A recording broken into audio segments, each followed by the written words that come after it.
আসসালামু আলাইকুম বন্ধুরা, আমি আছি মোহাম্মদ আলী টিউবজের পক্ষ থেকে। আমরা আজকে অষ্টম শ্রেণীর গণিত বইয়ের প্রথম অধ্যায়, এটা হলো পার্ট 9। আমরা ইতিপূর্বে আরো 8টা পর্ব আপলোড করেছি, এটা হলো 9 নম্বর পর্ব। আমরা এই পর্বে অনুশীলনী 12 নং প্রশ্নের সমাধান করব। আমরা সৃজনশীল প্রশ্ন 12 সমাধান করব অনুশীলনী 1। ঠিক আছে, তাহলে 12 নম্বর প্রশ্নের 1 নম্বরে বলছে যে চতুর্থ চিত্রে দিয়াশলাইয়ের কাঠির সংখ্যা বের করো। তাহলে প্রথম চিত্রে দিয়াশলাই, এই যে প্রথম আগে এটা বললো দিয়াশলাই কাঠি দিয়ে তৈরি নিচের ত্রিভুজগুলোর প্যাটার্ন। ঠিক আছে, এই ত্রিভুজগুলা জ্যামিতিক প্যাটার্নটা দিয়াশলাইয়ের কাঠি দিয়ে তৈরি। প্রথম চিত্রটা হলো একটা ত্রিভুজ, তারপরটা হলো দুইটা, একটা একটা, তারপরটাতে আছে তারপর চিত্রে ত্রিভুজ তিনটাই, একটা একটা একটা, একটা দুইটা তিনটা। ঠিক আছে, তাহলে 4 নম্বর চিত্রে কটা থাকবে? অবশ্যই 4টা থাকবে। ঠিক আছে, তাহলে আমরা লিখছি চতুর্থ চিত্রের ত্রিভুজের সংখ্যা হবে 4টি। সুতরাং চতুর্থ চিত্রটি নিম্নরূপ: 1 2 3 4। আমরা 4টা চিত্র রাখছি। ঠিক আছে, এভাবে এটার ভিতরে যে নিয়মে একটা, যেমন একটা এভাবে, তারপরটা একটু উল্টা ভাবে, তারপরটা আবার এভাবে। ঠিক আছে, এটার ভিতরে দেখো একটা এভাবে, তারপরটা উল্টা ভাবে, তারপরটা এভাবে। তাহলে আবার এটাতে হবে কিরকম, এটা এটা লিখে তারপর একটা উল্টা ত্রিভুজ আমরা যোগ করে দেবো। ঠিক আছে, এটার পরে আমরা দেখবো চিত্রটিতে কাঠের সংখ্যা 9টি। এই যে 1টা 2টা 3টা 4টা 5টা 6টা 7টা 8টা 9টা। ঠিক আছে, চিত্রটিতে কাঠের সংখ্যা আছে 9টি। তাহলে চতুর্থ চিত্রে কাঠের সংখ্যা হবে 9টি। তাহলে খ নম্বর বলছে যে প্যাটার্নটির পরবর্তী সংখ্যাটি কিভাবে বের করবে তা ব্যাখ্যা করো। আমরা দেখতেছি যে এখানে প্রথম যেই ইটা আছে, চিত্রটা আছে, প্রথম প্যাটার্নটার ভিতরে কাঠের সংখ্যা আছে 3টা, তারপরটার ভিতরে আছে 5টা, তারপরটার ভিতরে আছে 7টা। তাহলে আমরা আগে কাঠের তালিকাটা তৈরি করবো, কাঠের সংখ্যা তালিকাটা তৈরি করবো, তারপরে আমরা পাশাপাশি পদের পার্থক্য বের করে তারপরে পরবর্তী একবার শেষে যে পদটা ছোট সাথে যোগ করে দেবো, তাহলে আমরা কিন্তু পরবর্তী পদটা পেয়ে যাবো। তাহলে আমরা দেখি এটা কিন্তু আগের অঙ্কটা খ এর মতোই, একের অনুরূপ খ। ঠিক আছে, আমরা লিখবো যে প্রদত্ত চিত্রগুলোর কাঠির সংখ্যার তালিকা। এই যে 3, প্রথম চিত্রে কিন্তু 3টা কাঠি আছে, 1টা 2টা 3টা 3, তারপরটা ছিল 5, 1টা 2টা 3টা 4টা 5টা, এই যে 5টা দেখছো। তারপর 7টা, 1টা 2টা 3টা 4টা 5টা 6টা 7টা 7টা।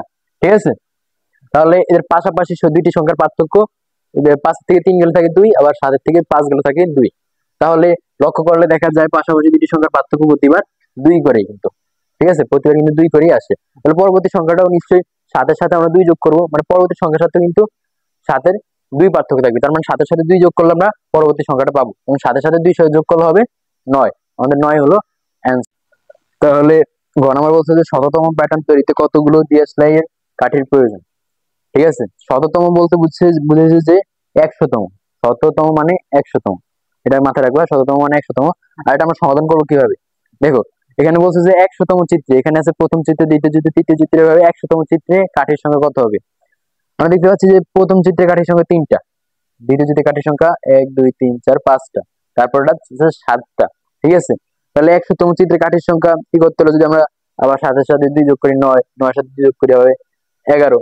ঠিক আছে, এবার করতে গেলে কিন্তু অনেক বড় হয়ে যায়। ঠিক আছে, তত একটা সহজ হবে না, অনেক বড় হয়ে যায় অঙ্ক। তাহলে আমরা ওইভাবে না করে আমরা কোনো টেকনিক বা পন্থা অবলম্বন করতে পারি। তাহলে আমরা এখানে বীজগাণিতিক রাশি গঠন করবো। ঠিক আছে, বীজগাণিতিক রাশি গঠন করলে আমাদের নিমিষের মধ্যে কিন্তু আমরা 100তম চিত্রে কাঠির সংখ্যা বের করে ফেলতে পারবো।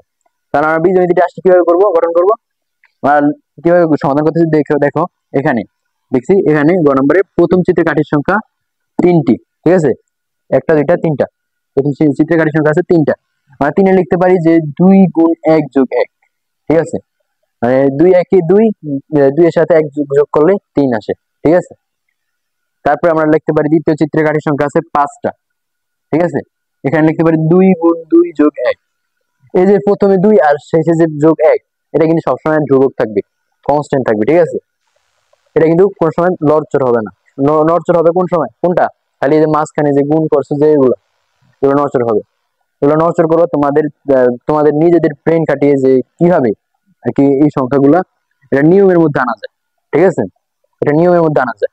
তাহলে আমি দেখছি যে 2 সাথে 1 গুণ করলে তার সাথে যে আমরা 1 যোগ করি, তাহলে আমরা 3 পাই। ঠিক আছে, তাহলে আমরা এটা রাখবো। কেন রাখবো, কারণ আমরা যদি তারপরটা, এটা প্রথম পদ থেকে আমি 1, দ্বিতীয় পদ থেকে আমি এখানে 1-এর জায়গায় 2 বসালাম, তৃতীয় পদ থেকে আমি 1-এর জায়গায় 3 বসালাম। ঠিক আছে, এভাবে চতুর্থ পদ হলে 4 বসাবো, পঞ্চম পদ হলে 5 বসাবো। আর কতম চিত্রে কাঠির সংখ্যা হবে, তাহলে কতম হলে আমরা এই সংখ্যাগুলোর জায়গায় আমরা ক বসাবো। ঠিক আছে, তাহলে বীজগাণিতিক রাশিটা হলো কোনটা, এটা। তাহলে এই বীজগাণিতিক রাশিটি দ্বারা 100তম চিত্রে কাঠির সংখ্যা নির্ণয় করা যায়। ঠিক আছে, তাহলে 100তম চিত্রে কাঠির সংখ্যা কত হবে, সিম্পলি আমরা কয়ের জায়গায় 100 বসাই দেবো। ঠিক আছে, তাহলে 100 দুগুণে 200 আর যোগ 1, 200 আর 1 যোগ করলে 201টি। ঠিক আছে, আর এখানে তোমাদের 100 বলুক আর যতই বলুক, 50 বলুক, 60 বলুক, 100 বলুক, হ্যাঁ 1000ই বলুক, তোমরা জাস্ট কয়ের জায়গায় ওটা বসাই দিলে কিন্তু তোমাদের ক্যালকুলেশন করলে আমাদের উত্তরটা বেরিয়ে যাবে। তাহলে আজকে আমাদের এই পর্যন্ত বিদায়, সবাইকে আল্লাহ হাফেজ, ধন্যবাদ।